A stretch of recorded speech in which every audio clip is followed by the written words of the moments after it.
Good morning students.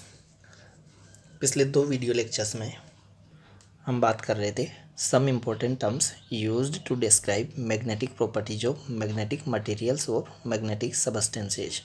तो पिछले दो वीडियो लेक्चर्स में हमने इन टर्म्स की बात की है। ये वो टर्म्स थी जो किसी मैग्नेटिक मटेरियल की मैग्नेटिक प्रॉपर्टीज़ को डिस्क्राइब करने के लिए हमें पता होनी चाहिए। इन्हीं टर्म्स की फॉर्म में हम मैग्नेटिक मटेरियल की मैग्नेटिक प्रॉपर्टीज़ को डिस्क्राइब करेंगे आगे इसी चैप्टर में। हम तीन टाइप के मैग्नेटिक मटेरियल बता के चलते हैं: diamagnetic material, paramagnetic material, ferromagnetic material. तो उन मटेरियल्स की मैग्नेटिक प्रॉपर्टीज़ को इन्हीं टर्म्स की फॉर्म में डिस्क्राइब किया जाता है। तीन टर्म्स की फॉर्म में देखिए: मैग्नेटाइजिंग फील्ड, मैग्नेटिक इंटेंसिटी और magnetic field intensity capital H,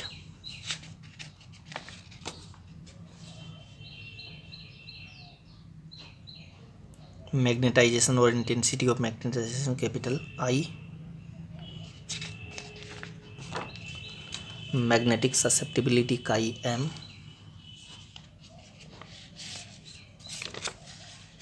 and magnetic permeability. Magnetic permeability देखिए, मैग्नेटिक परमेबिलिटी को एक बार देख लीजिए, इसको पहले ढंग से नहीं बताया था। मैग्नेटिक परमेबिलिटी जो होती है वो ये बताती है कि कोई मैग्नेटिक मटेरियल अपने अंदर से मैग्नेटिक फील्ड लाइंस को कितना गुजरने देता है, कितना पास होने देता है। कोई मैग्नेटिक मटेरियल अपने अंदर से फील्ड लाइंस को कम पास होने देता है, कोई मटेरियल ज़्यादा पास होने देता है। इट मीन्स किसी मटेरियल की परमेबिलिटी कम होती है, किसी की ज़्यादा होती है। तो परमेबिलिटी जो है वो ये बताती है हमें कि कोई मैग्नेटिक मटेरियल जिसको हमने मैग्नेटिक फील्ड में रखा हुआ है, तो मैग्नेटिक फील्ड को अपने अंदर से कितना परमिट होने देता है, कितना पेनेट्रेट होने देता है, कितना अपने आर पार होने देता है, कितना अपने अंदर से गुजर कर जाने देता है। तो उसी को मेजर किया जाता है मैग्नेटिक परमेबिलिटी की फॉर्म में। क्लियर है बात? तो ये जो 5 टर्म्स थी जो कि हमें जाननी ज़रूरी होती है किसी मैग्नेटिक मटेरियल की मैग्नेटिक प्रॉपर्टीज़ को डिस्क्राइब करने के लिए, ये जो टॉपिक था, कौन सा टॉपिक? ये जो टॉपिक था इसको हमने पिछले 2 वीडियो लेक्चर्स में कंप्लीट किया है। इसके फर्स्ट पार्ट में हमने first term, second term and third term की बात की थी। फिर सेकंड पार्ट जो था उसमें हमने फोर्थ एंड फिफ्थ टर्म की बात की थी। तो इस तरीके से हमने 2 वीडियो लेक्चर्स में, 2 लेक्चर्स में इस टॉपिक को कंप्लीट किया था। आज का जो हमारा टॉपिक है वो ये जो पाँच टर्म्स है इन्हीं पे डिपेंड रहेगा, इनके बीच रिलेशनशिप पे डिपेंड रहेगा। इनके बीच हम रिलेशन की बात करेंगे आज के टॉपिक में। देखिए आज का टॉपिक क्या है। तो आज का टॉपिक हम स्टार्ट करते हैं।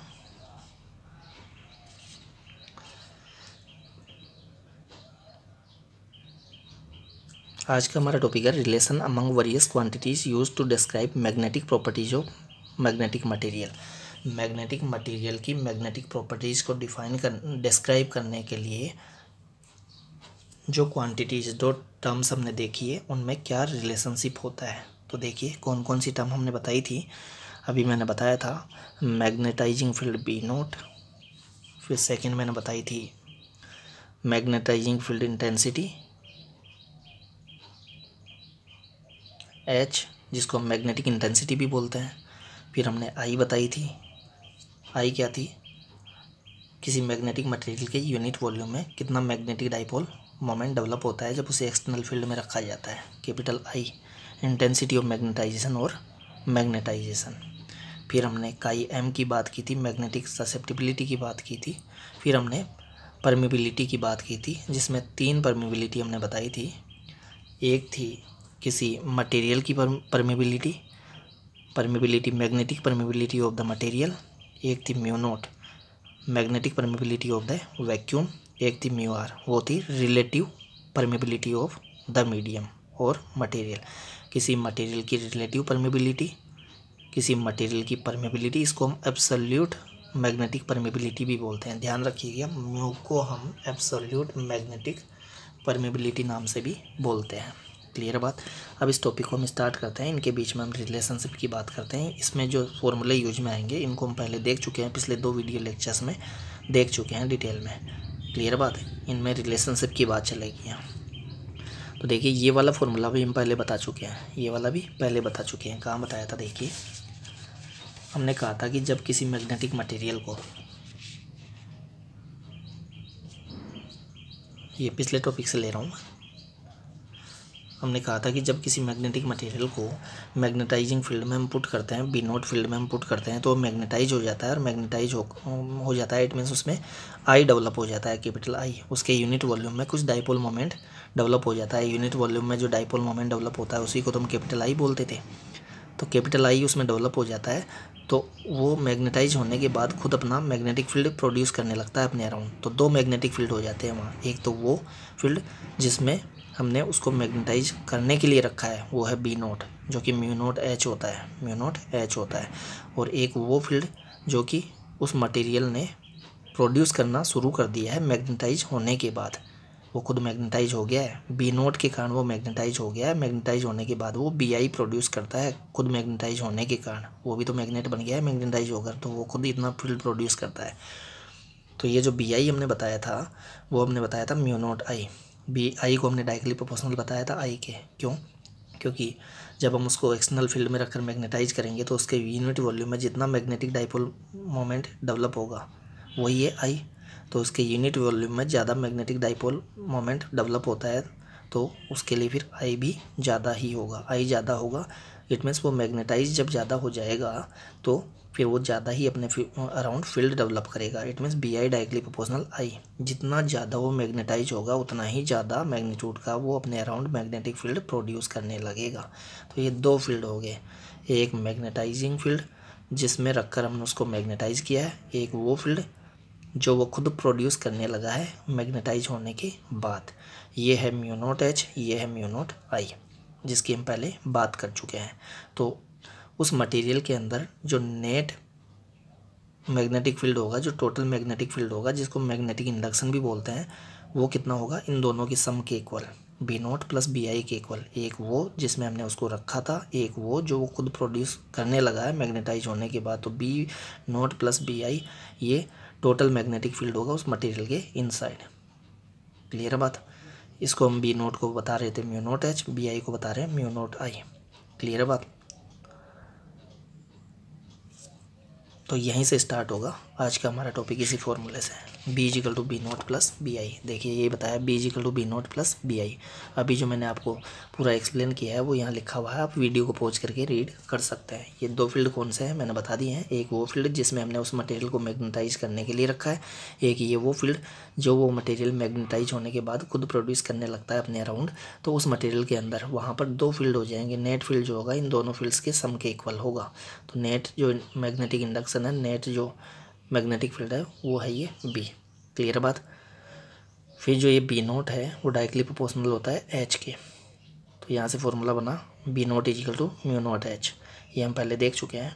इसको हम मैग्नेटाइजिंग फील्ड इंटेंसिटी बोलते हैं एच को। बी आई डायरेक्टली प्रोपोर्शनल आई, वो जितना ज़्यादा मैग्नेटाइज होगा, मैग्नेटाइज होने के बाद उतना ही ज़्यादा मैग्नीट्यूड का अपने अराउंड मैग्नेटिक फील्ड प्रोड्यूस करेगा। तो बी आई डायरेक्टली प्रोपोर्शनल आई, यहाँ डायरेक्टली प्रोपोर्शनल को रिमूव करने से म्यू नोट आया। ऐसे ही आप इसको भी समझ सकते थे।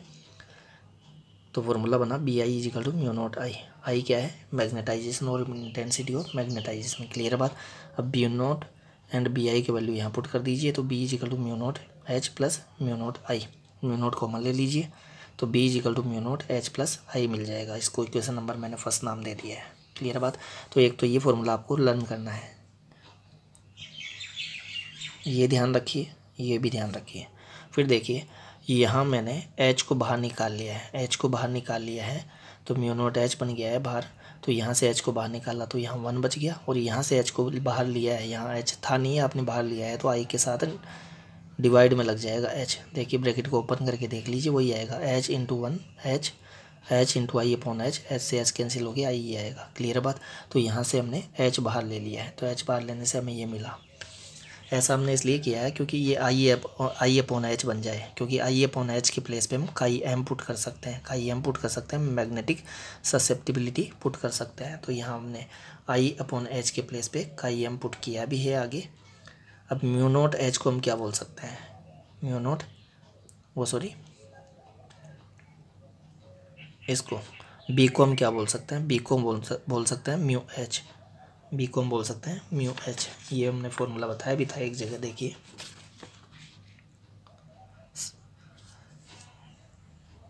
ये देखिए, ये फॉर्मूला हमने पहले बता रखा है, H is equal to B upon mu. तो यहाँ से mu is equal to B H, तो B is equal to mu H बता सकते हो आप, B is equal to mu H. तो बी के प्लेस पे यहाँ पुट कर दीजिए आप, यहाँ पर बी के प्लेस पे पुट कर दीजिए म्यू एच, आई अपॉन एच के प्लेस पे पुट कर दीजिए काई एम। तो ये पुट करके हमने यहाँ लिया है, देखिए बी के प्लेस पे म्यू एच पुट कर दिया है, mu naught H H E T I 1 plus I upon H के प्लेस पे काई एम पुट कर दिया है। एच से एच कैंसिल आउट हो गया है, तो mu is equal to mu naught 1 plus chi M. Clear है बात।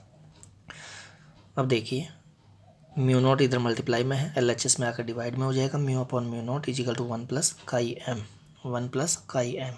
म्यू अपॉन म्यू नोट को हम क्या बोलते हैं, म्यू अपॉन म्यू नोट जो है वो relative magnetic permeability of the material होता है, तो म्यू आर बोल सकते हैं, तो म्यू आर बोल दिया है इसको, तो mu R is equal to 1 plus chi M हो गया है। क्लियर है बात। ये फॉर्मूला में किसके बीच रिलेशन को बता रहा है, ये mu R and chi M के बीच में रिलेशन को बता रहा है। It means relation between magnetic susceptibility and relative permittivity of the material. ये फॉर्मूला आपको लर्न करना है, ये फॉर्मूला माइंड में रहना चाहिए, ये फॉर्मूला माइंड में रहना चाहिए। ये तो हम पहले देख ही चुके हैं, ये देख चुके हैं, chi M is equal to I upon H, ये भी देख चुके हैं, B is equal to mu H और mu is equal to B upon H. तो यहाँ वो सारी टर्म्स आई है जो कि पिछले 2 वीडियो लेक्चर्स में हमने देखी है, तो उन टर्म्स में रिलेशन हमें मिल गया है। क्लियर बात। जो भी रिलेशन आपसे पूछा जाए वो आप बता सकते हैं यहाँ से।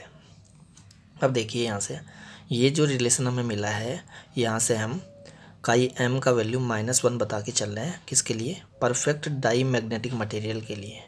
सुपर कंडक्टर जो होता है, हमने इलेक्ट्रिक करंट वाले चैप्टर में सुपर कंडक्टर की बात की थी। सुपर कंडक्टर जो है उसके लिए सुपर कंडक्टिविटी की स्टेट में हमने काई एम का वैल्यू -1 बताया था। वहाँ काई एम का वैल्यू -1, काई एम का वैल्यू -1 नहीं, म्यू आर का वैल्यू हमने 0 बताया था।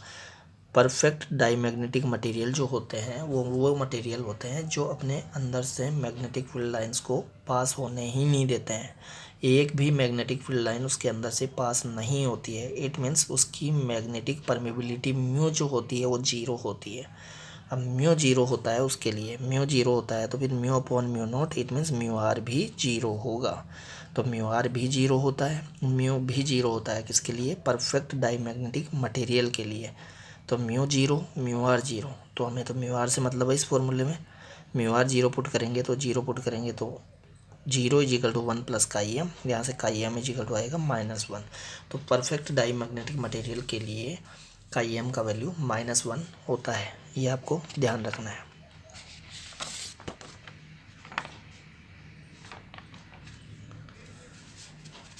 तो ये हमारा टॉपिक कंप्लीट होता है। टॉपिक था हमारा relation among various quantities used to describe magnetic properties of magnetic materials. Thank you.